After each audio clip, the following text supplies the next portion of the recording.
Okay, we are live. It is once again New Diddy, my guy. What's Young up, Mally, man? what up, though? Dad, yo, I feel like, man, I miss you, man. I'm all the way down here in Atlanta, man. I ain't seen you in a minute, bro.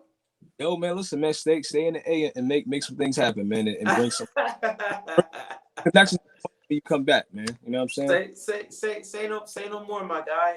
So once again, to all the people who are in social media world, it is What's the Science with my guy New Diddy. We are the Lab Coat Boys, and I'm your boy Malcolm. Malcolm Locks, y'all know the vibes. Got my guy Nudie 302. What's up with you, man? Yo, listen, man.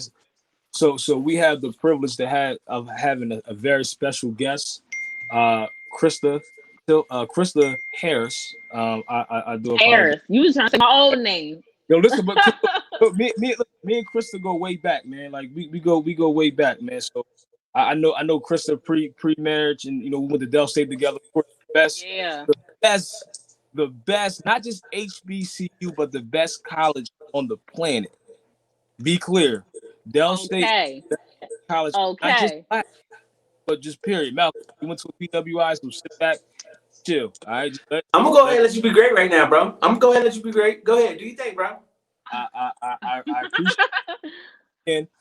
So we have Crysta Harris, which is a boy mom. She's also a millennial therapist, and she is the creator and owner of Black Brown Delaware Therapist Directory.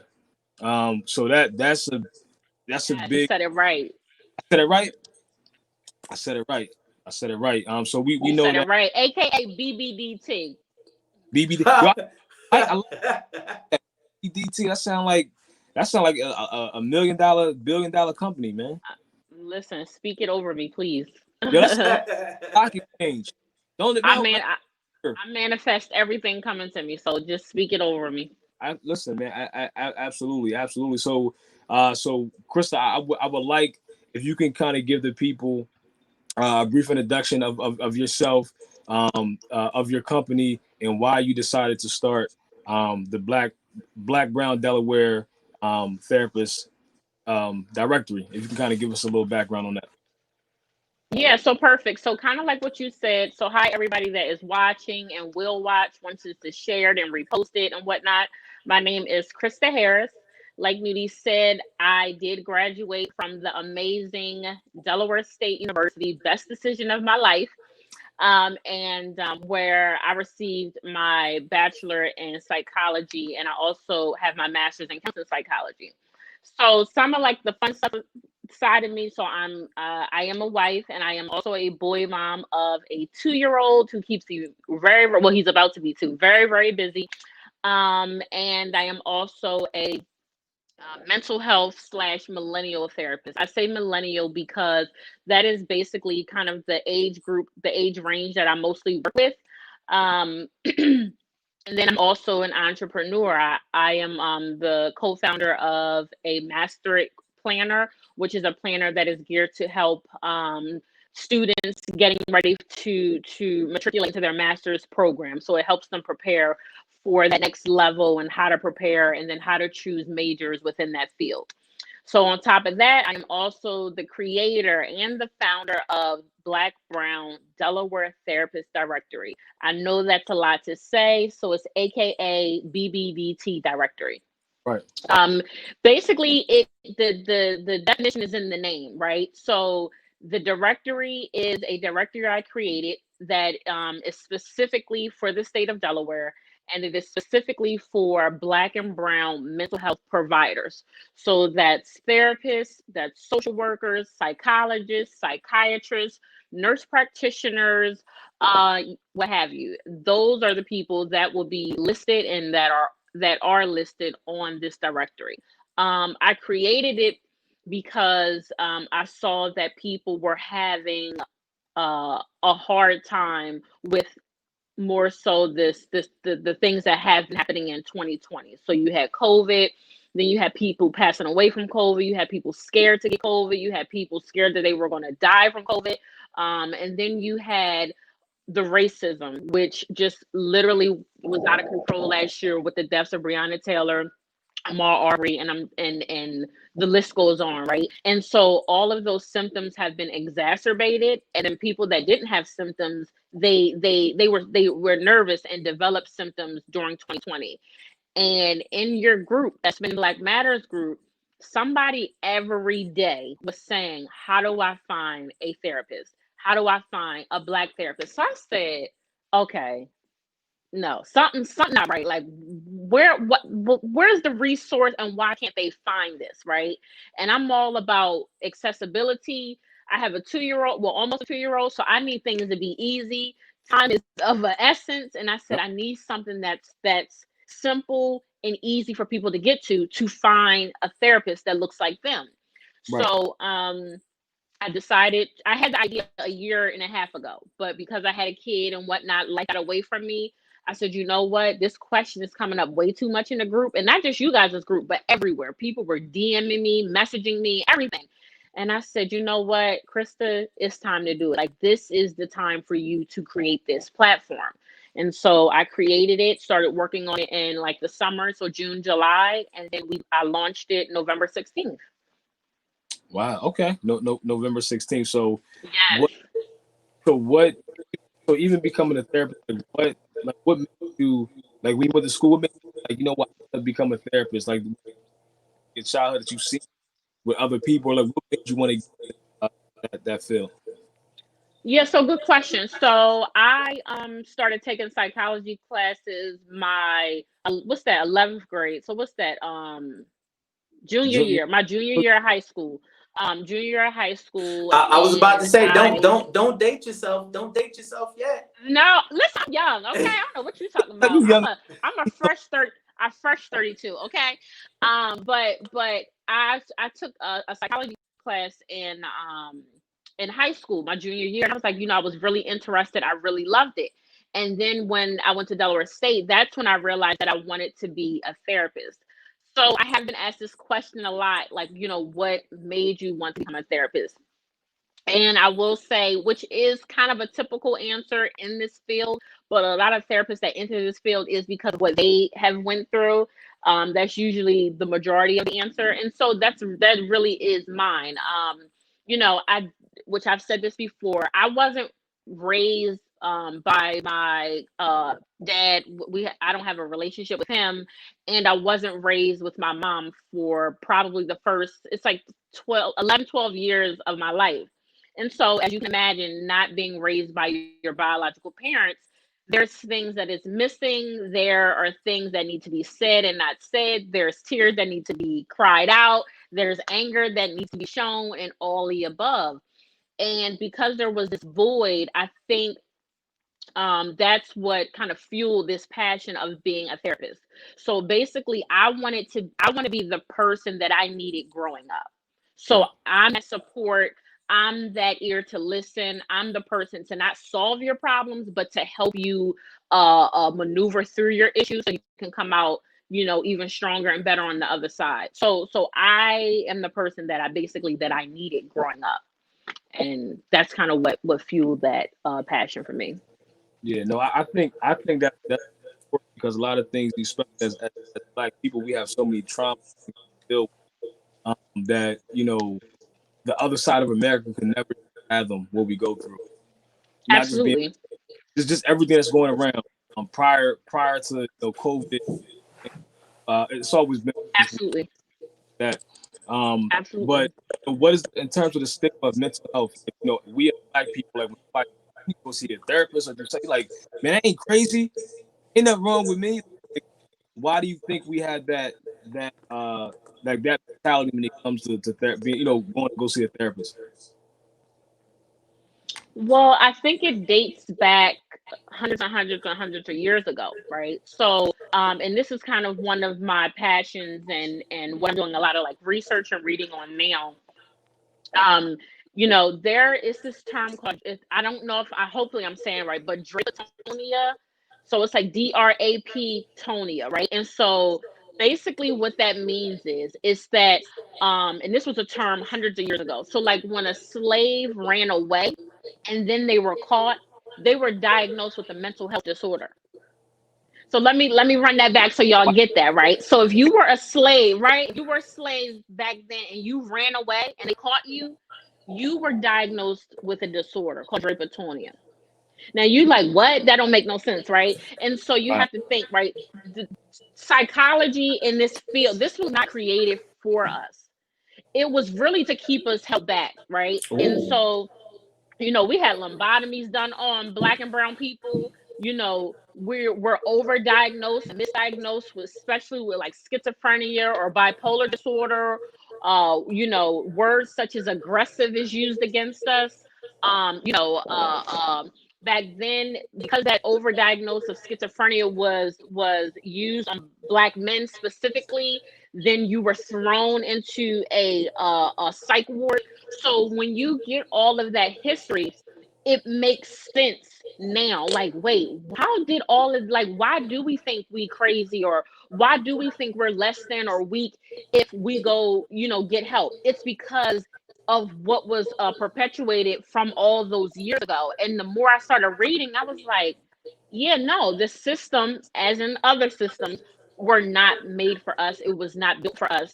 And it did keep us, it kept us in this mind frame and mind state that if we did get help, then something was wrong with us. It's even research on like Black people specifically, that, researchers said, well, Black people are strong, which we are, no doubt, right? Strong, resilient, all of that. But they looked at it as, because of our skin and the research that they did, quote unquote research, they said, well, you guys are so strong that we can do like experiments on you without anesthesia. We can, cut your skull open and see what's going on because you guys are so strong. And I think generation through generation that passed on. And then it's like, you know, when you say help, people get nervous because they're like, wait a minute, does that mean I'm not strong? And I think Black people, we hold on to that word very, very tightly, and we wear it as a badge of honor. And I even did this thing on my Instagram. I had asked people, like, when you ask questions, I said, what's the first word you guys use to describe yourself? The majority of my responses started off as strong. Do you think, Crysta? Do you think you actually brought up a good point where you're talking about strength right now? Do you think when Black people associate, when you're like, oh, yo, you need help, like, do you think that it's more so associated with our lack of strength, or is it that a stigma where it's just like, oh, you need help, oh, you crazy? Because when you in the hood and you tell somebody, oh, you need help, like, Mm-hmm. oh, you crazy. So do you think Mm-hmm. that it's more associated with the thought process that, like, oh, you crazy, as opposed to the lack of strength? I think, honestly, I think it's a combination, right? On top of, so you're crazy, quote unquote, you're not strong. And then the third part is, oh, you can just pray that away. So I think it's a combination of all three of those, right? Like somebody, which it definitely broke my heart. And it was a teenager. And they, which again, this is another stigma. Well, I don't want to, take medication because Mhm. again, they think you're crazy if you take medication, which is not the absolute truth, right? And so the person said, I feel like I'm gonna be crazy if I take it. And I had some family members say, you don't need that. All you do is need to pray it away. Mm. And that's a teenager telling me this, and I felt so bad. I was just like, oh my god, like I had to get myself together and put my therapy, my professional on. But I was so upset because that is how the message is passed down. That's a teenager telling me that. And See, so I think it's all three. I don't think one outweighs the other, tell you the truth.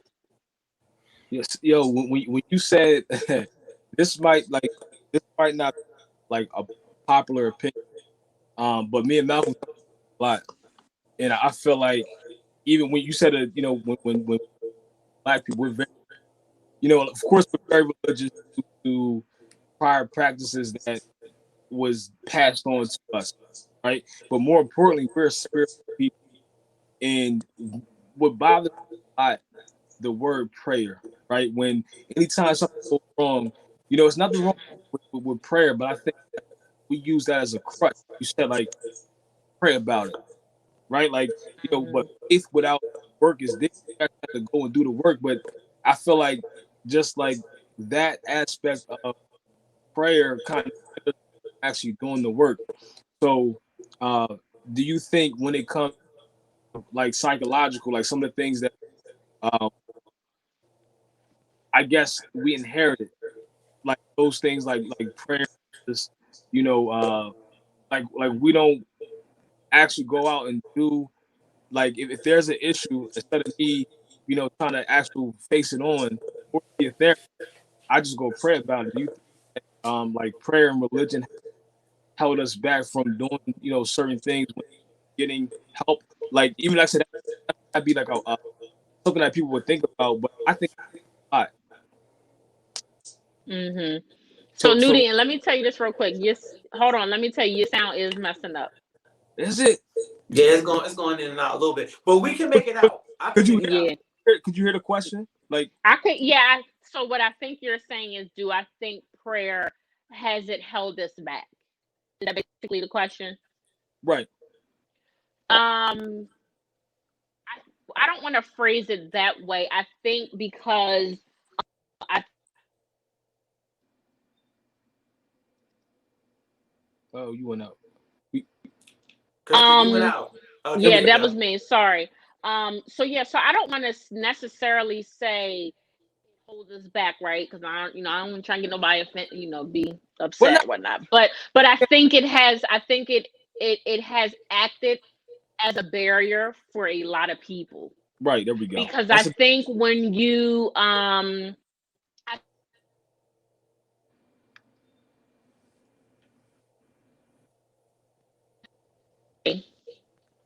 you good. that was yeah, that was me. Y'all should have told me to turn my notifications on. Sorry. Turn my notifications off.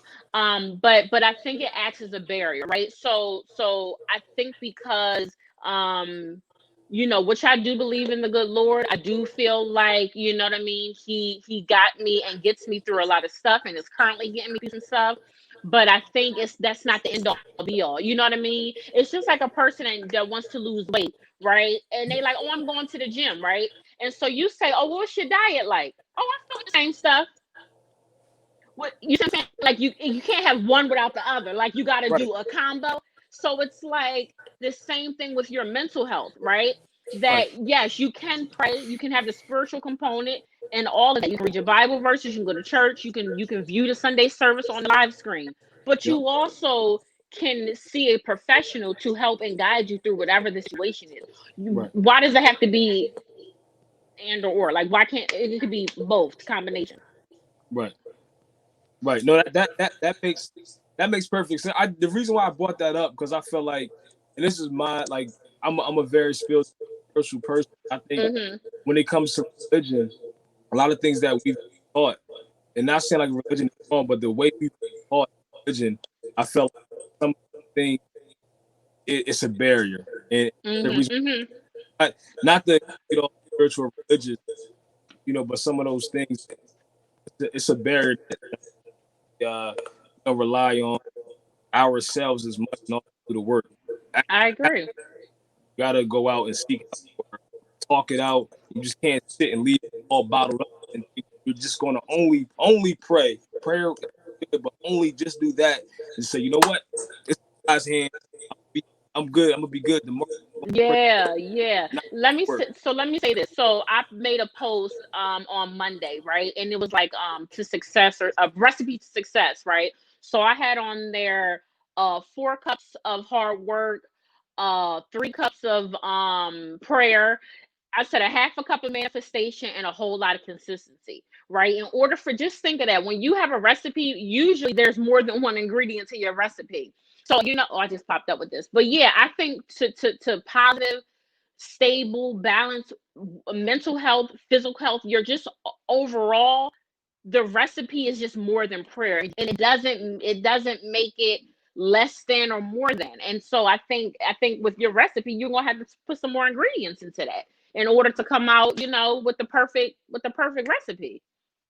Why do you think, Krista, that there has been? I've seen black. We want to keep it with us, right? I've Got you. seen black church become more aware of mental health. But why do you think that there was such a lack of awareness with mental health, whereas we would just limit our healing with mental health to just prayer? Why do you think that it was such a lack of awareness in the Black church when it came to that? I, listen, and I don't want to assume, but my thinking is because of that strength. And you got to think again, right? Generational trauma, and how things are passed down. You have to think, when you watch those movies that talk about slavery and things of that nature, what was those people doing? They were singing gospel songs.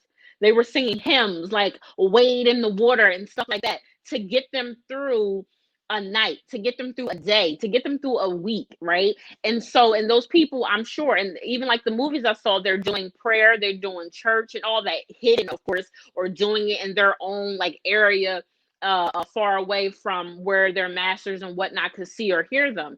And again, I think it's just something that has been passed down. And when it was passed down, there was not a hold on, let's add this in there too.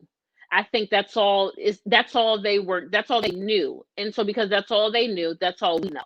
I know for me growing up, um even with the not growing up with my parents and stuff, there was no let me go take you to see somebody, I know this has to be bothering you. There was no let's go talk to somebody. There was none of it was none of that.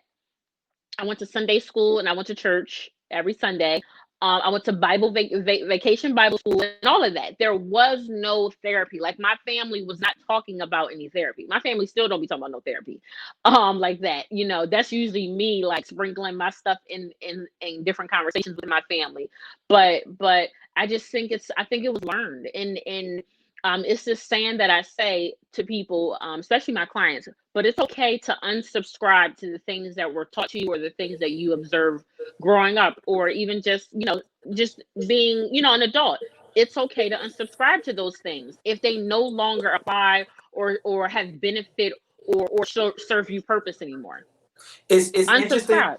It's interesting that you're talking about this stuff, right? Because me and Nudie, we just have so many of these conversations, right? Mm-hmm. So a lot of people limit generational curses, right, or generational trauma to just finances, right? And we need to do a lot more work in terms of what generationally, like I say all the time, right, where people like they have some type of disease, like whether it might be like a cancer or a diabetes or something like that, and I'm like, oh, it's just hereditary.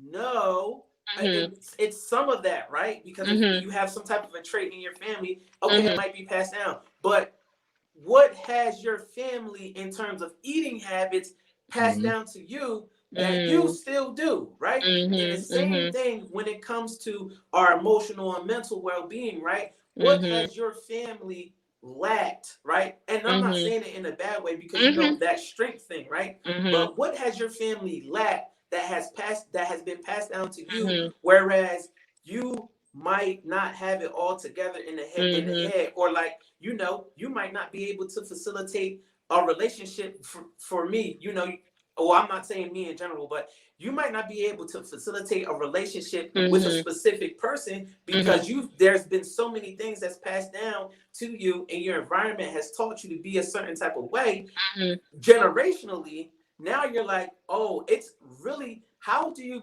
put people in a place where it's just like, yo, you need to do some therapy, or you need to, get some help in order for you to, how do you put people in a mindset where they can unlearn to relearn? How do you help navigate that? Well, first of all, like I'm very like I'm not a traditional type of therapist, and when I say that, meaning, again, when you think of psychology in the way that it was taught to me, I only saw white women, white men. You lay on a couch, you tell them your issues, right? And so that's not what happens when you either enter my room when I was in the office or when we do our virtual, right? And so I'm very honest, I'm very straightforward and empathetic with my clients. And I tell them from the rip, right? That first of all, therapy is a process. So what you learned, it took years. You learned that years, right? And you've been having these patterns for years. So when you come to therapy from the rip, please don't walk out of here thinking in a day or a week or even a month with me that what you learned all of these years and the behaviors that you've been displaying and the beliefs that you have had all these years, that I'm going to automatically be able to switch those and have you unsubscribe to them. So I tell them that from the rip, because I think people, when they think about therapy, they're like, oh, listen, if I go to you a couple times, I should be good. Like, I should be fine when I come to you. But I'm all about expectations too, right? So I tell them, lower those expectations, because that's not what's going to happen in the office or virtually with me. So that's the first thing. And so then what I do is I help them like start literally writing down what their core beliefs are. Your core beliefs, like all of our beliefs are different, right? But your core beliefs is your lens. Think of them as your glasses. That's how you see the world, right? But you may see the world differently than I do based on your experiences. You get what I'm saying?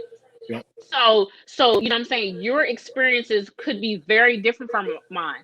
So we could be talking about the same topic, but you completely see it a different way. And that's because of what you've been privy to and observed or whatnot. So I have them first of all, I teach them what core beliefs is. So it's a lot of education. So I teach them what core beliefs are. I teach them what generational trauma is, because some people don't even know. You know, we throw these words around, but sometimes we don't explain it and break it down for them. And go into that a little bit. What I is was gonna generational say, trauma? so generational trauma is basically what it sounds like. So it is basically it's something, a pattern, a behavior, a mental health issue, a physical issue, or what have you. But it's something that stems and it's literally passed down from one generation to the next.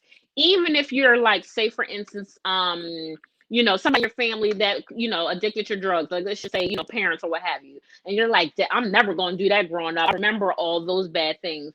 But because of what you observed and what could be hereditary or what have you, that could end up happening because that's what you were that's what you were observed to, that's what you were exposed to. So then you may do it. And I know people say, well, if you didn't like it, why are you doing it? But you have to think of what you saw and what you've experienced and what you've been taught literally, versus if it's coming out of somebody's mouth like verbally, or what they showed you you know, just watching them.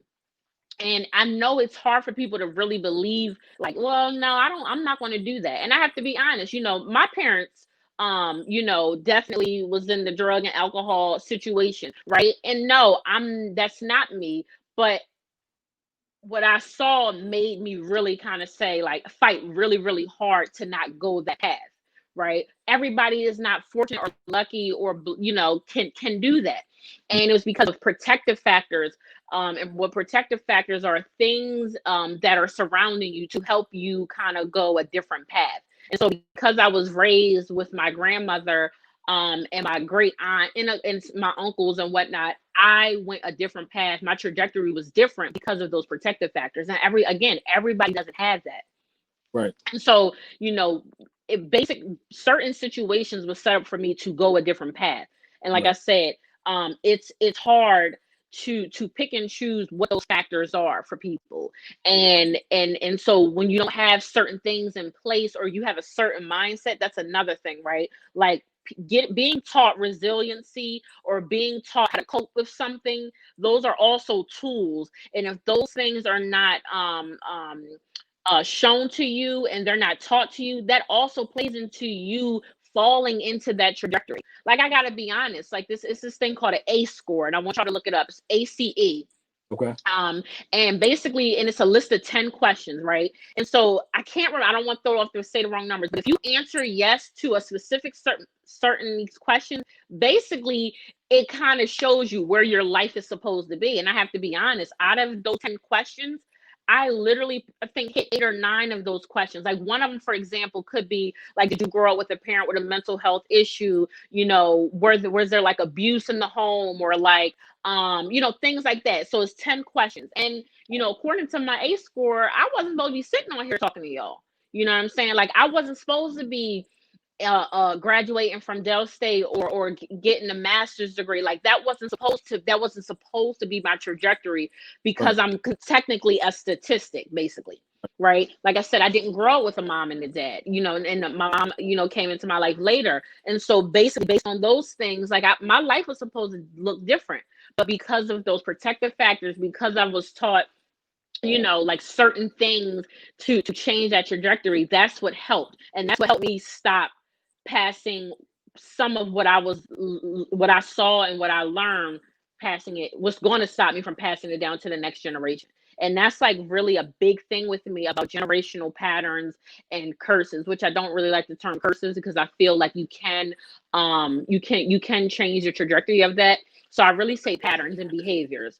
And I think it's something that really does is nestled deep in families. And I don't even think sometimes people even realize it. And so when people come into my room, I break all that down for them, because when they come in, the situation is so big and the diagram is so big. If you don't break it down, you really can't even see the end. You just think like, well, this is what it is. Right. But I let them know, like, nah, we're not doing that. Just let me teach you this. Let me teach you what the terms are. Let me teach you where you fall in at. Let me teach you about your family system. Let me teach you where the breakdown is at. And then we're gonna implement all the positive stuff to help you get out of this pattern that's really don't have no benefit for you whatsoever. That, I mean, no, that's interesting. As Black people, we have trust. We have a lot of things that has happened to us in our past or even present, and we don't some of the same things to people in general, right? So, what advice do you have? What advice can you give a person who really want to come to therapy, but they're embarrassed?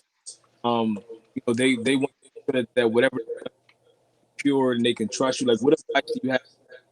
It might be a person listening, or they might have a person.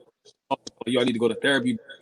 I don't really trust people. Like going to, because they might say, oh, maybe I know somebody that I know, or like, whatever you feel comfortable to say, hey, listen, these are the guidelines. This is why you really come to therapy. How do you make? Like, what advice can you give? So first things first, there are a lot of people. They're like, well, I can just talk to my girlfriend, or I can talk to my cousin, or I can talk to my auntie.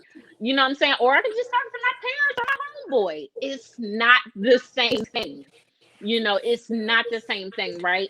And number one, first of all, I'm trained, right? This is my profession. This is something that I've been trained for over I've been trained in this for like 5, 6, 7 years in this, right? Like Right. this is something, it's a science to it, but and yes, it is a real life thing to it, right? So getting advice from your auntie is not going to be the same from me, right? And I don't give advice. That's number one, right? My goal is to help you, give you the tools so that you can be able to sort through the things that you are going through, Right. and then replace them with positive coping skills as well, right?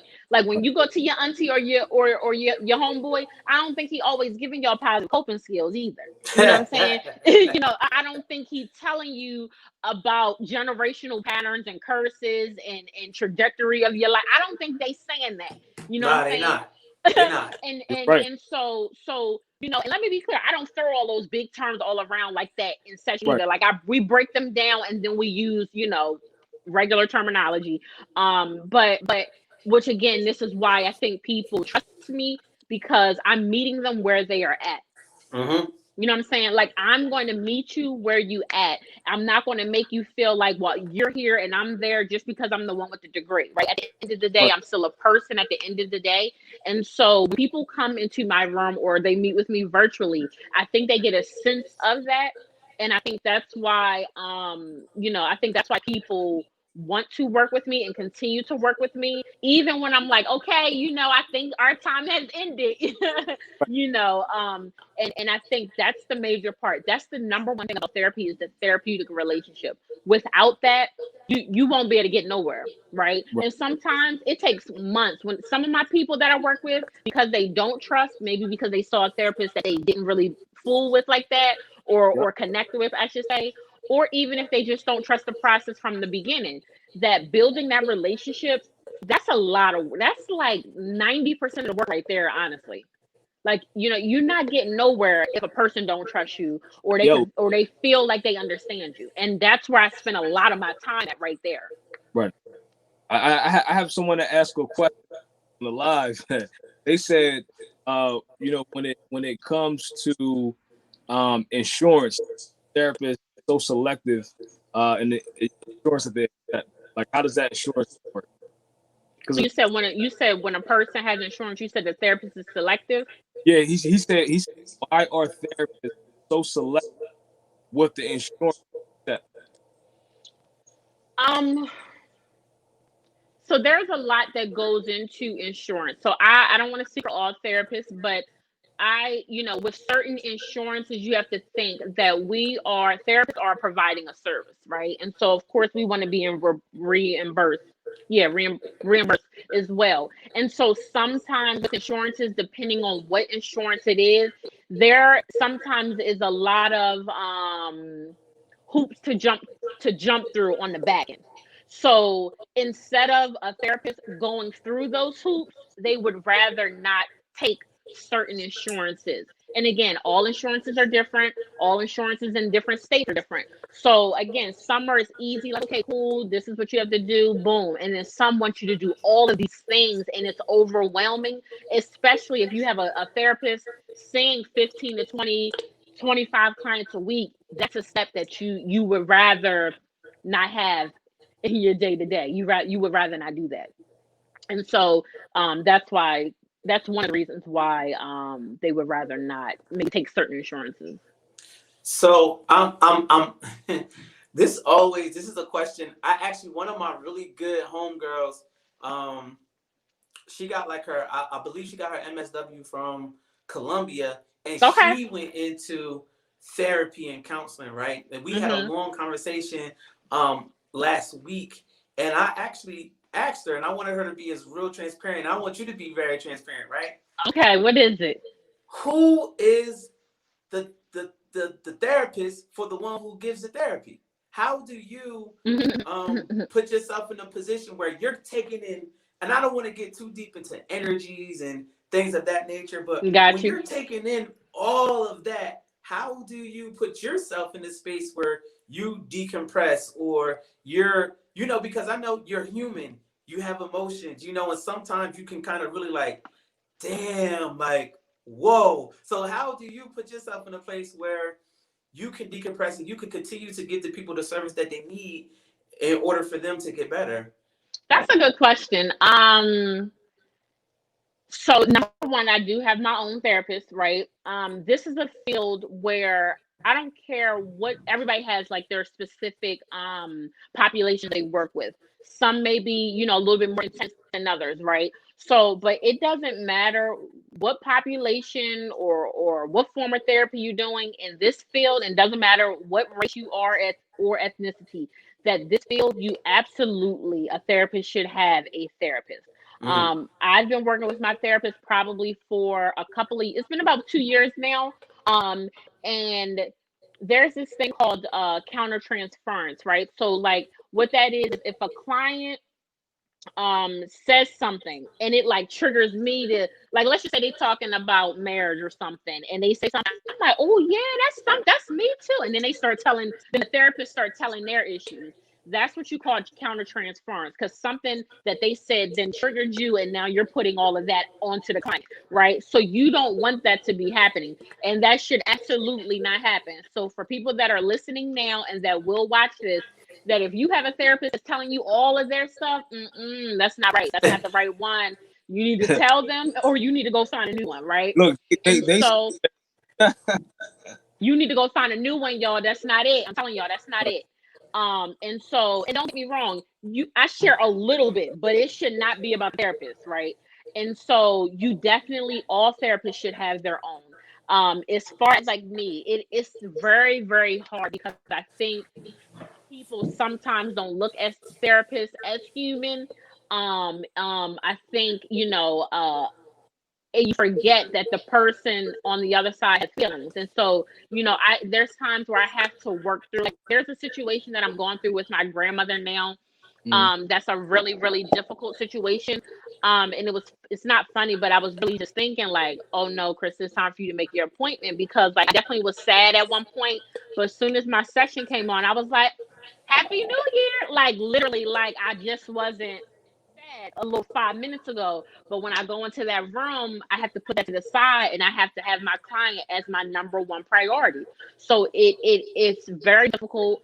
And it's very challenging, and not even just because the therapist has their gone through something or what have you, but listening to a lot of that information, which it is vibrations and energy, you need to release that to someone else, that so that you can go into session with a clear mind, not even go through session, but just so you can have good coping skills and good self-care, so that you can be able to still be functionable for yourself and for the client.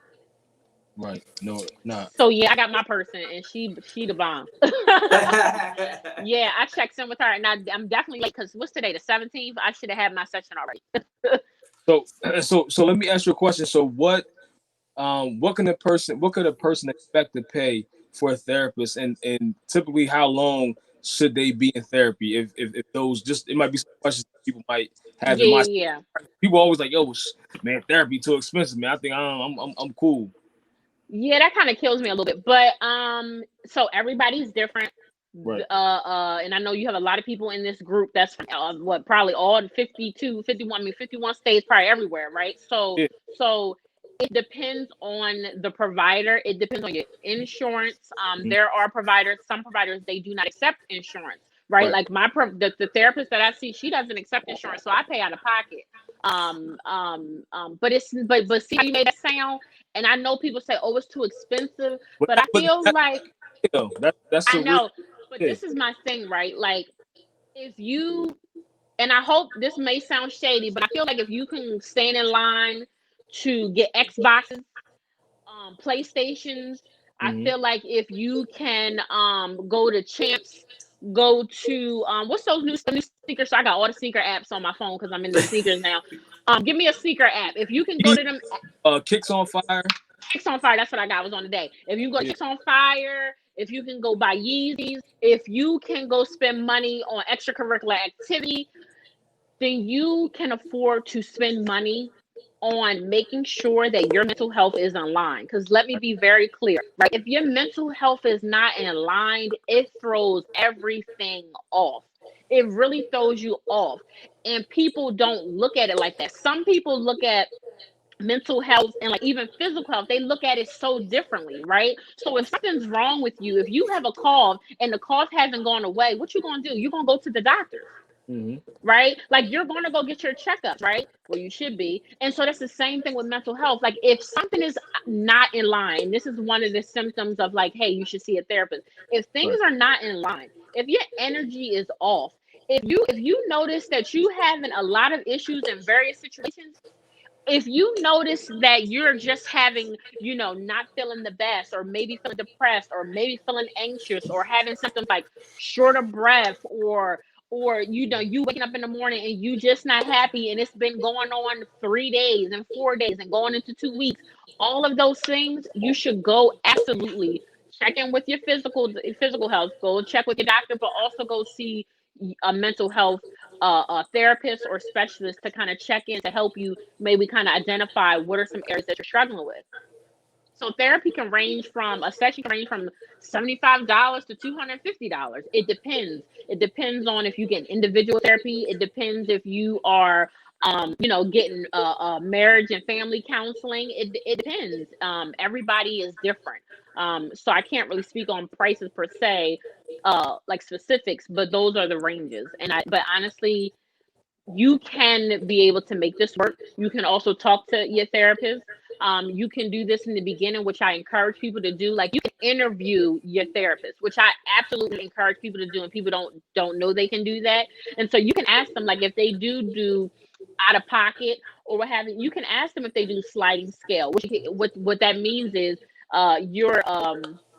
your rate can go by your income or what have you, and that therapist will require certain documents to to show proof of that. But that's also another thing. And then if therapy is also too high, there are also things such as going to I know some people may not agree, but or maybe with it, but you can also seek therapeutic services sometimes from the counseling department at colleges and universities. You can also see, and those people, even though they may not have like they have the degrees, but they may not have the license yet. but that Right. means they're working under somebody who does have their license and they're getting supervision. So Right. that person will be able to check in with their supervisor to also make sure things are in line and to make sure they're given the right treatment or what have you. And so when you do things like that, sometimes the sessions are a little bit cheaper. You can also, receive therapeutic services from like these online platforms, which I know you guys have been seeing all over Facebook, like Yeah. Good Help and Better Help, I think it's called, and things of that nature, which the sessions run, I think they're ranging from like 40 maybe to $60. And so Okay. they're a little bit more inexpensive than maybe going to someone like me. My homegirl, she has an app. Have you heard of the app called The Safe Place? I think I recently heard it. I think I might have heard of it last week. Yeah, my homegirl actually has a app that's specifically for, having Black and brown people find their safe place virtually. And Hmm. she's really big. Actually, what's interesting, because she started this app, and the app, I think the app has been like featured on Google and all types of stuff. Oh, okay. Yeah, but that's actually what kind of like opened my eyes up to, the power of therapy, and just understanding that, yo, it's okay to get therapy. It's actually interesting that we're having this conversation, because I say a lot. Back in 2015, I had like an engagement end, right? And let me ask you this, right? How do people know that they're having a mental health issue, right? Like, Hmm. I know, looking back, because I've spoke to a lot of people, and I've got my own help, right? Looking back, when I had lost an engagement, right? I swear, for like a year after that, I was depressed, right? Hmm. Or I just was like, was I depressed? Like, I don't know Hmm. if that's what that was, or maybe I was Hmm. just sad because I Hmm. was heartbroken, right? Hmm. How do people even be in a position where it's just like, oh, this is what's going on with me, maybe I need to seek help? Well, sometimes I think that what you said is important too, right?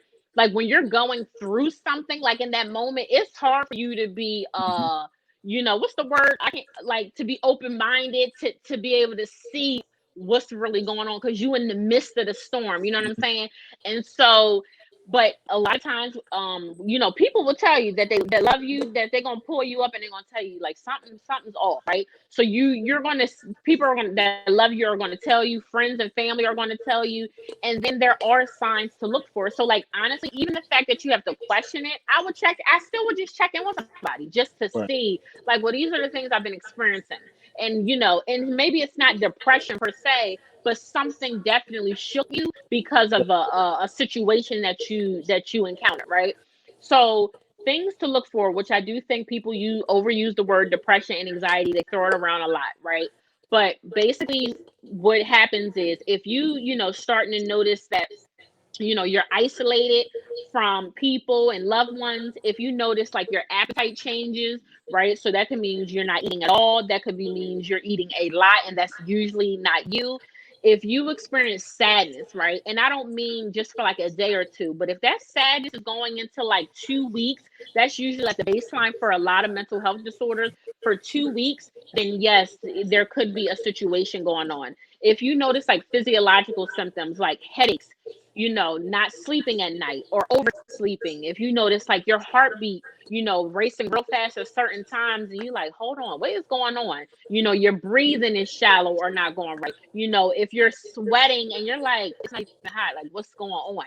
Right. Right. If you notice, you're not even motivated in the things that once had you excited. If you notice you lost pleasure in activities or even sexually, right, because that's also a thing, right? Those are different, and those are not all, but those are a lot of the symptoms that if you pick up on and you notice that it's going on for a while, to check in. Your mood. If you notice that you're being angry or short with someone and you're like, wait a minute, why is my mood? That mood doesn't match what the situation is. You know what I'm saying? Like if you Right. notice you're irritable, um, all of those are the things that when you experience, those are the things that you're like, okay, just what Chris just said. Let me go check in, right? Like I didn't notice. I didn't notice in the beginning that I needed to go to therapy, and I tell this story all the time. So it was in my master's program. Well, I knew I had to go because my reactions to certain situations, specifically my mom,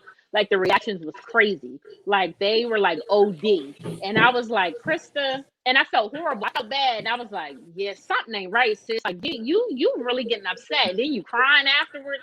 So it's like, all right, you going, something ain't right. You gonna have to check in. Like you need to talk with somebody to help you unpack and figure out why your reactions to these triggers are so strong.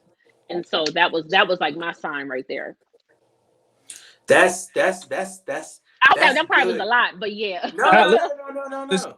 I think it's needed. Like, everything that you're talking about, like you're touching on a lot of points. Like I'm looking at the comments, and people are like they're right. Like these are the things that people want to hear, and we don't often have these conversations because it's not the popular thing to do. I know, like, mental health is becoming more like a cool thing, which is, but still, we're not yet, and we're still not comfortable. Even though people might say, "Yo," I hear a lot of people talk about mental health, but they're not.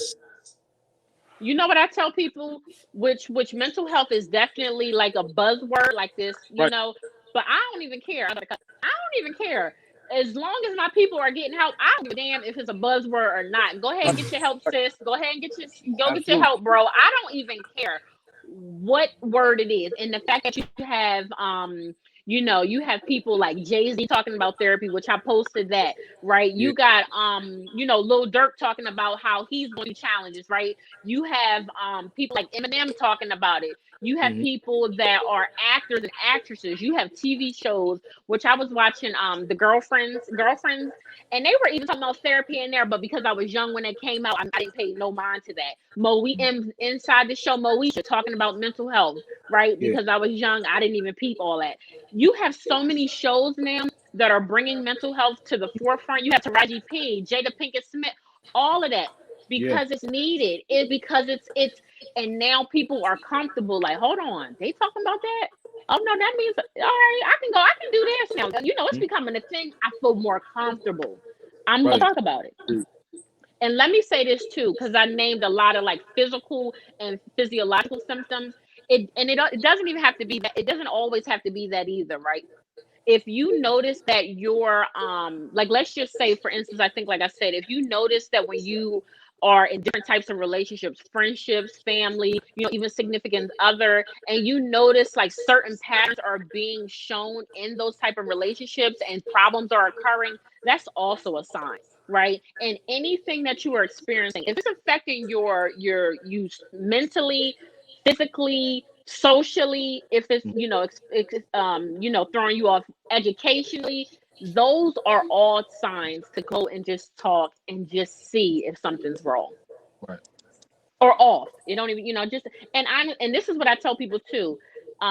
If you stay ready, you don't have to be ready. Because I've been telling, oh Lord, I just like, the lines be coming to me. If you stay ready, you don't have to get ready. Though, like, people, and I gotta be honest, Black people, to me, in my opinion, what I have seen, not all but some, because I don't want nobody to be offended, that we are very reactive. So, meaning, for people listening, when something go on and something go wrong, oh shoot, let me go do this, let me figure it out. Oh, I waited too long, all right, let me go do this.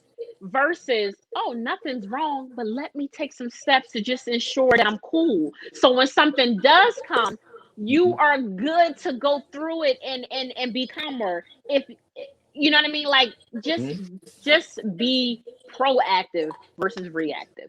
Like, Black men, they go to the doctors when something's wrong. Go when ain't nothing wrong. Go get your checkups, sis. Go get your checkups. Don't go when your hand hurt or your leg hurt or you can't breathe. Go and get your checkups. Same thing with mental health. Just go and check, just to see. Have somebody talk to. Do some maintenance sessions, and it don't have to be every week. It could be once a month if you want it to be. But that's one of my things for y'all. Listen, if you don't take nothing else like that, don't be reactive. Be proactive. So that's good information, because not on the mental health side, but I've just been telling a lot of my Black friends, like, yo, take your behind to the doctors. Like, no, seriously, go to the doctor. No, seriously. So we actually had a bunch of questions that we was going to ask, but the conversation just got so good. I know. I was like, wait, these ain't none of what y'all said. Because sometimes things don't go as planned, especially when the conversation is good, and this is this is a conversation that always need to be had, and we have, over 26,000 people in the Black Yes. Hispanic Matters group, and even when it comes to business, like these, like it's a lot of things that like that affect us when we're doing business. So like all this stuff is needed. It's Absolutely. very very needed. So I did have a question. So in terms of like, what is one common myth about the profession that you want to debunk? Everyone has what they think that therapy is and mental health. Like, what is something that you want to say that's not true? That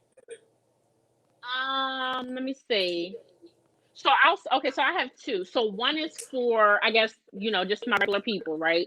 That when you have a friend that is a therapist, or a family member that's a therapist, people think you always trying to therapize them, right? They always think that, especially my family, they feel like, here go Crysta, here she go about to offer therapy. And I really don't. I just ask a lot of questions. And right, I was thinking, well, Crysta, why do you ask so many damn questions? But I think, honestly, the more and more I research about generational trauma and generational patterns and stuff, and I reflect back on my own, honestly, I wasn't allowed to be asking no questions. Like, if they tell you do something, you just do it. There was no questions. yeah, And I've learned how that is a detriment, and that is something that is passed on in families. And honestly, that whole thing, do it because I said so. Sometimes, okay, I get it. My son, when he get older, he might play with me, and I might throw that line one time. But that is a big thing that I think throws a lot of people off, and it affects them later on in life. right, So yeah, I just be asking questions. So everybody that's a therapist, they not trying to put the therapy on you. So that's one thing. And then for people that is in this field and that want to go in this field, I think people think like, well, I'm not going to be a therapist, or I'm not going to go into mental health because you do not, you don't make a coin, you don't make any money. It's not, you really work for pennies or what have you. And I'm here to tell you that is absolutely not the truth. I told you guys I have a planner that helps people that want to matriculate into their master's program, and have a career in this field, that you can absolutely do a lot of different things in this field, right? So I'm an entrepreneur. I created a planner, I created a directory. I'm doing mental health, and I'm also doing speaking engagements. I have a homegirl, her name is Shonda Reynolds. She actually made this shirt that says "Save Not Square." And y'all know Shout how out, we. shout out to all my sorors. Shout out to my AKAs. Yes, like she is doing amazing things. So she's also a therapist, but creates. She has a clothing line. She has, a lot speaking engagements, classes. So there's a lot of things that you can do in this field. So anybody that's watching that's interested in mental health, or even just behavior health, there's so many different things you can do, and you don't let anybody put you in a box. And I think that's also a thing that I like to clear up for people. Has that because everybody thinks that you're trying to put the therapy on them, right? Dude, has that affected your relationships? Like, your friendships, or you are married. Has that affected, like, positively or negatively, the relationships that you have with people? So with my relationship, my marriage, I will say my husband has said a couple times, Crysta, don't do that therapy stuff. Don't nobody want to hear that therapy. And so, so I try to be cognizant and aware of like how I'm saying it. It ain't about what I'm saying, it's like how I say it. So my husband knows how to talk. People that know me, I cuss like a sailor. It's a habit I'm working on, especially because I Oh, almost we got a all 2-year-old. listen. We I all do. cuss like a sailor. Oh my We God, all it's do. so bad. It's so bad and a mess. Yo, listen, we got this thing that we say, like, especially when our kids are around, or like people around, we say phone up the hook, because phone up the hook means Okay. don't, right? Because we got like we I'm a seller, and Yeah, we curse a Oh, lot. okay. Okay, I'm I'm gonna have to try to use that. It's a little. I'm working on it. But yeah, so my husband definitely has said it. My friends, I feel like they have thought it. I know they probably said it to me before. So I just try to let them know, like, listen, I'm really not. And a lot of my friends know me. They know I ask 1,000 questions. They know, like, if something not clicking, I'm gonna keep answering it.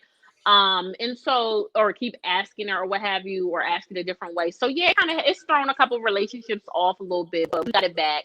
And that's also another, I think, myth that, because someone said this to me, like I was like being kind of like smart a little bit, And so one of my friends was like, Dag, you saying all that? You a therapist. Or you doing that? You a therapist. And I'm like, you damn right I'm doing that. Because at the end of the day, I'm a person and I'm a human. So I think when they think that, you're a therapist or you have a certain,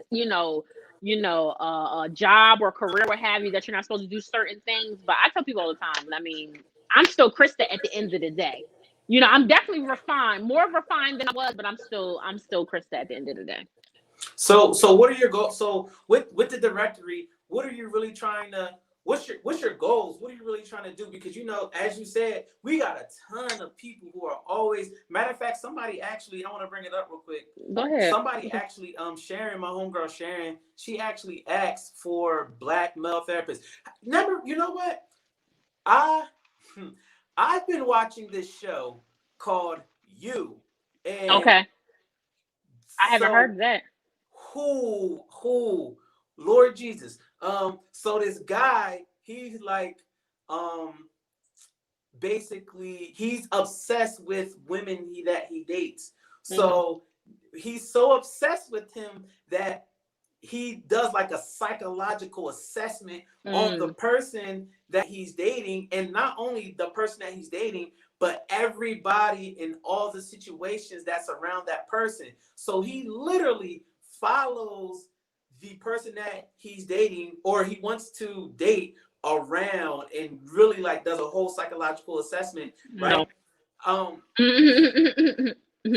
And I just think that is so interesting where, as you said, there's so much therapy in the media now, right? And also social media we all curse like sailors, right? But social media be fucking people up.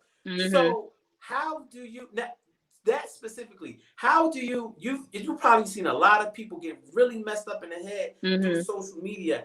How does what you're doing help people through their mental health issues through social media? Like, is that a thing that you think about? Is that a thing that you focus on? How do you go about that? Well, so a couple things. So the first thing, just to answer Sharon's question, she said she was looking for a Black male therapist in, what's that say, Central Delaware or Kent County.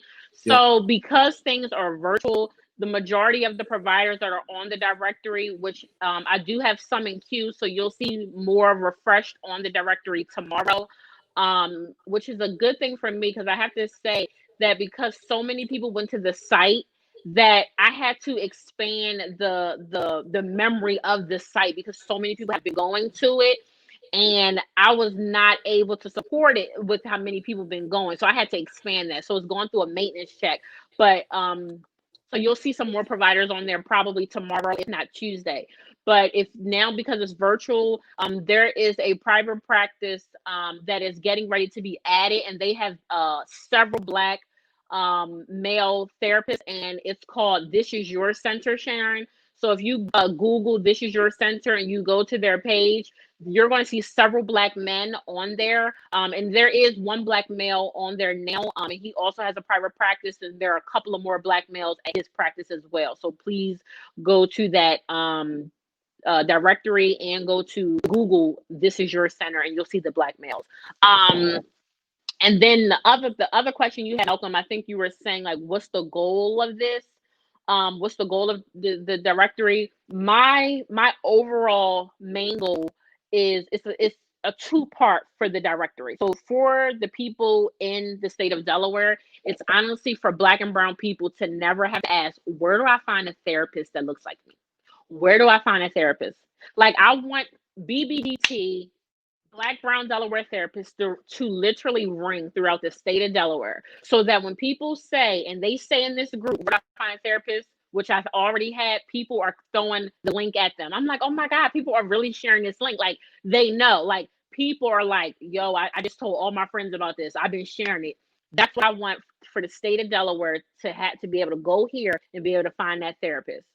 And then for the people, for the providers that are on the directory, that my goal for them is that they have a seat at the table, right? And so what I mean by that is that they are being called on, including myself, they are being called on to do trainings for other Black and brown, and not even Black and brown, for other therapists that don't look like us, that need the training. I want them to be called on to do trainings in schools and at doctors' offices, and I want them to be called to do presentations and workshops. Like I want this platform to also be for them, because when I launched this, I met so many dope Black and brown providers in Delaware. I was like, oh my God, like I was blown away. Like there's so many magical unicorns, aka therapists in the state of Delaware, but we're all scattered. And so this is a platform where everybody will be centrally located. For those who want to join, will be centrally located. And when people need to host a training or have a workshop, or even if y'all wanted to interview another Black and brown provider, you ain't even got to ask me. You go right to that directory and you look and you pick one. So that's my overall goal. Now, so look, And a lot of people are asking too, like where can people go to find this directory? Whether I'm a therapist or I need to seek therapy, and is this just for Delaware, or how yeah, so everybody's watching and that will watch. The site is, and I hope y'all, Malcolm and Nudie, y'all put the link up in there. So it's www.blackbrowndelawaretherapist.com. Blackbrowndelawaretherapist.com.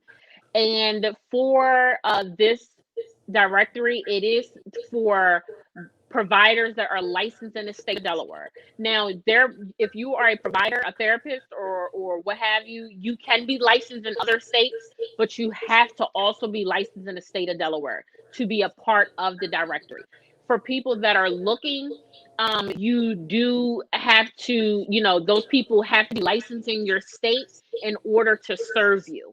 So a lot of people have been reaching out to me like, well, Crysta, can you do one for Jersey? Can you do one from Maryland? Can you do one from for Philly? And I'm like, no, not at this time. I'm not, I don't stop my blessings, and I don't stop where I can go. But right now, I'm so focused on expanding this for the state right now that I cannot focus on other states. Okay. now it's you niching it out first. Yes, I have to. I want to put like all my focus on this right now. But yeah, that's www.blackbrowndelawaretherapist.com. Oh, I Listen, typed it wrong. I know you did. Yeah, I typed it wrong. Hold on. I'm gonna type it again. It's people that's saying like I need to talk to her today, like right now when she get off the call, right now. Okay, today. so the people and let me clear this up, because I know we went OD long. So let me clear this up too, right? Because this kind of goes to Malcolm's question about social media effing us up. That like you'll see, this is for even people that's not in Delaware. You'll see. Did I do it right that time? Black, brown, no. Black. Gosh. Where do Black Brown Delaware Therapist.com? Okay. Black Brown Delaware Therapist, not Therapist Delaware. Yeah, take that off. Yeah, because I don't want them talking about. Well, Crysta said this was the site. So okay, y'all, for everybody that's watching and that's interested in receiving therapeutic services, right, on social media, because these reels and these videos, and because a lot of people saw the video that I posted, they like, oh yeah, I want to work with her. But let me tell y'all, right, I'm flattered, but let me tell y'all, first of all, anybody that you want to see, interview that provider first. Just because y'all see somebody, I am going to do some reels. I don't know how to do them yet, but I'm going to do them so people can see my content. But just because you see me do a reel, just because you see me do this live, just because see see me do this video, y'all might see certain things on social media. That don't mean I'm a good therapist. That don't mean I'm gonna help you, right? Make sure whatever you do a consultation with your provider, which only it could be like 5, 10, 15 minutes, just to make sure that whatever issue or problem that you are going through, that therapist or provider can then help you. Some people are not equipped to help everything. You get what I'm saying? So don't just assume because you think I know what I'm talking about that I'm a good therapist. I may not be a good therapist for you. Everybody's different. So please interview your provider first. The second thing. Go ahead. No, go ahead. So then the second thing is for people that want to work with me. So right now, I am not currently taking any new clients, right? But I am about to. I have something coming that's in the works. It's coming real quick. But I cannot take any new clients right now. But when I can, and it also says that on the directory that I'm not accepting new clients right now. And I got to be honest, I don't believe in wait lists. And I told people that have reached out to me, I said, listen, you have the option to wait for me if you want to, or you can go see another therapist. I don't really want to put people on a wait list per se, especially people that really, really need the help. So because I can't currently take clients, please reach out to somebody because I don't want to hold y'all up. That's not my thing. I don't want that. But I do have something coming. It's coming soon. So I just leave it at that, and then I'll do another interview with y'all. Oh, listen, that's how I know you're a great. When you just said that, like a lot of people, like the complete transparency, like, to interview your therapist. Maybe I might not be the best one for you. Like, for me, like, that's integrity. And a lot of times, like in business, integrity, honesty, being straight up, that alone, you're a great therapist. Like, Yeah, but those yeah. those things are very important, even with business. And Mhm. so I mean, I know you're a great therapist in general. Well, that's Just nice. Thank you. improve the fact that the integrity part, that's big in business. Yeah, you And can't play with people. You can't play with people's lives. You can't. And like I said, all therapists is not equipped to deal with everything, right? So I have people that reach out to me for a lot of different things. And if I can direct them in the right direction, I absolutely will. Like I have people that, maybe want to deal with, I don't know, maybe specifically with like schizophrenia. That's not my area, like at all, right? Not at all. My area is working specifically with millennials. I do have to say I want to work specifically with Black people. And I don't apologize for that at all. I work specifically with like suicidal ideations. I work with a lot of generational trauma and patterns. Like that's a really, really big thing for me. So you're going to start seeing a lot more content in regard to that.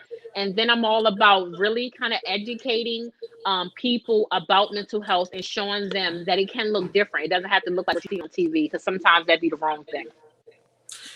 You actually say, because you are a millennial therapist, Mm-hmm. what do you think are some of the real quick, what do you think some of the things that affect Black millennials in this 2021? I know you spoke about COVID and how we had to deal with COVID in 2020. What are some other things that you think affect Black millennials in 2021? You know what? A lot of the things that I've been seeing specifically is honestly, the millennials that I've been working with, they are dealing with a lot of family issues, and then a lot of things that have happened within their family that they did not handle or take care of or receive help for, or did not feel safe enough to discuss the situations. And now it's currently like impacting them. It's coming out. It's like they can no longer hide it. So that's really been a big thing. So then you have racism. Then I have a lot of millennials that are trying to like navigate the workforce. That's also a big thing. What else? And then I mean, a lot of my millennials too. And let's be clear, millennials range from, what's my age range? Like 34 to 8. No, what is this? 18 or 17? I think it's like 25, 24 to like 40. It's like Yeah, but I do work with I do work with 17 to 18 year olds too. But yeah, so a lot of that, like a lot of parent issues, trying to manage that has been a big thing. So I really think it's just a lot of transition for my millennials that I've been working with specifically. A lot of transition and a lot of old wounds that was never healed correctly. That's what I say. What I tell people is honestly, so it's like I'm always got some sayings. So it's like when you're really hurt, and you were supposed to get stitches, but you put a Band-Aid on it. So now that Band-Aid not sticking no more.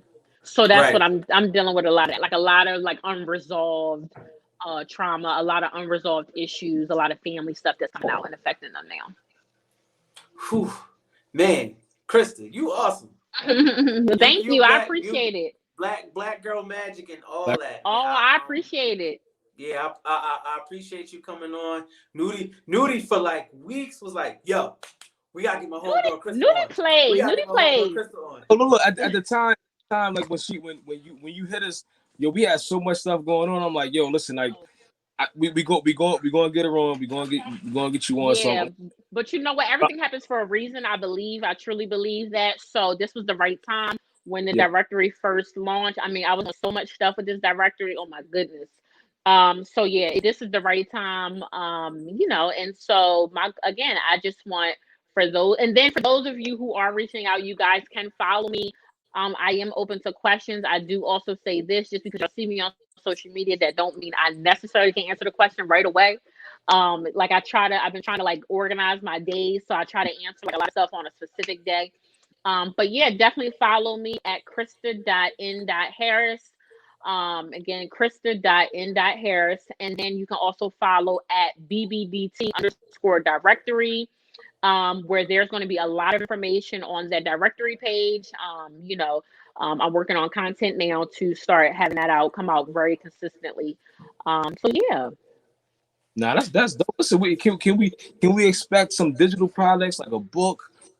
Like Um, I won't say what can you expect. In addition to the director, this is something I'm working on. So I'll tell you offline because I don't okay, want nobody. Oh yeah, I'm gonna do. No, I'm gonna wait. And I do like to be transparent, so I do tell my people stuff. And I actually kind of posted a little bit of it on Friday. So for those people who saw that, they can almost kind of get an idea of what I'm gonna do next. What I'm gonna do next. perfect. So can you tell the people in terms of what we like to do too, as far as the group, like we want to let as many people know as possible in terms of spending Black matters, because for us it's about circulating the Black dollar and get people financially just financially right in this time, so much stuff going on, and mentally. So like, can you tell the people um in terms of the spending Black matter, how has the group helped you in your business? I would definitely say, well, first of all, like even though I had the idea a year and a half ago, I think in addition to like COVID, in addition to the racism and the inequalities that is going all over the place, I think also the question of people reaching out saying, where do I find a therapist, literally once a day, if not every day. I think that kind of really triggered like, Crysta, they are really asking for help and don't know where to go. So I definitely will say that, because the question was coming up so often and y'all wasn't flagging it, and y'all was letting some people do that. Like they flag the questions and won't because it was already asked. So because I saw it so often, that definitely also helped me realize like, Crysta, no, you really need to do this. Like people really need help. And then I think it's just the connections and the network. Like I said, for me to even do this directory, I mean, do this interview in the group, I think it's going to like let people know a lot. Like, oh wait, BDT, the Black Brown Delaware therapist. I know where to go now. I know where to follow her or follow the page.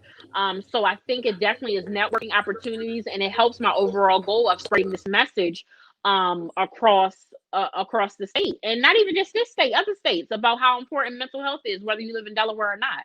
So yeah, I definitely think this was a dope platform that definitely has helped me connect with so many people in this. I don't know how many people watching, but it's definitely helping me connect with so many people. Oh, we had a ton of people today. Oh, that's what's up. A ton.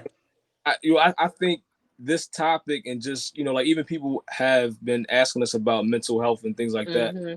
I think this topic too, like this, a lot of people were really in tune and they were engaged. Like we have a lot of like people just asking questions, That's like, what's up. and And any questions that we didn't answer and you really want, like literally shoot me a DM. Like I said, follow my page, Crysta.n.harris. And follow the BBDT underscore directory page. And I will definitely answer them if we didn't get to any of them. no, that's dope. I got one more question. What advice would you give wanting to pursue a career similar to yours? What advice would I give? I would say,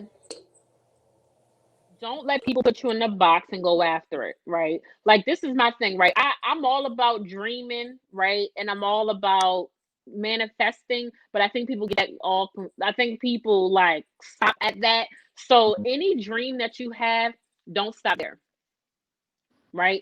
Don't stop there. All that manifesting, oh, I believe that. Like anything that I've done, oh, I definitely have manifested, but you also have to put the work in as well, right? So don't stop dreaming. If this is something that you want to do, then you go ahead and you do it, right?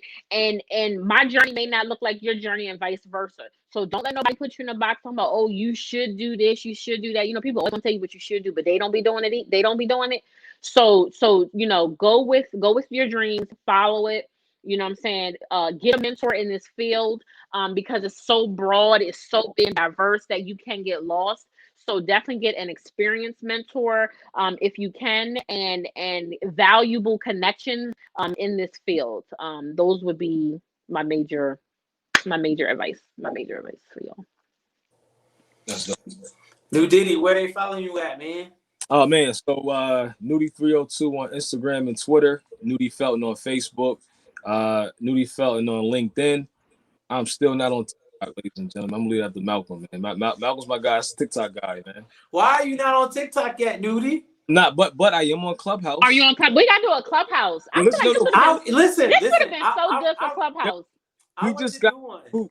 We finally got our group approved, Spinning Black Matters. So like we're gonna be talking about all things black. We're gonna be talking about like especially more mental health, like therapy, like everything finance, like get into like cryptocurrency and stocks and things like that. So like within the next month, we gonna set this thing up offline, like tonight. Well, if you do this on Clubhouse, let me know.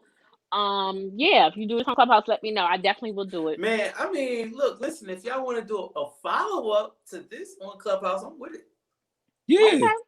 Sure. No, that man, listen, 110%. Okay, all right, that's a bet. Yeah, but I'm Malcolm Locks everywhere on every single platform. I do have a TikTok. Not unlike my skinny partner over there to the other side of me. I do have a TikTok. Yeah, but I'm Malcolm Locks everywhere, y'all. So if y'all see me on social media, which I am on social media a lot, yeah, Malcolm Locks everywhere. And Crysta, one more. Thank you so much. Thank y'all. Thank you so much for coming on. Yeah, because like I said, Duty was like, "Yo, we gotta get my homegirl Crysta. We gotta get Crysta." I was like, "All right, come on, let's make that happen." So Crysta, thank you for you and all of your Black girl magic.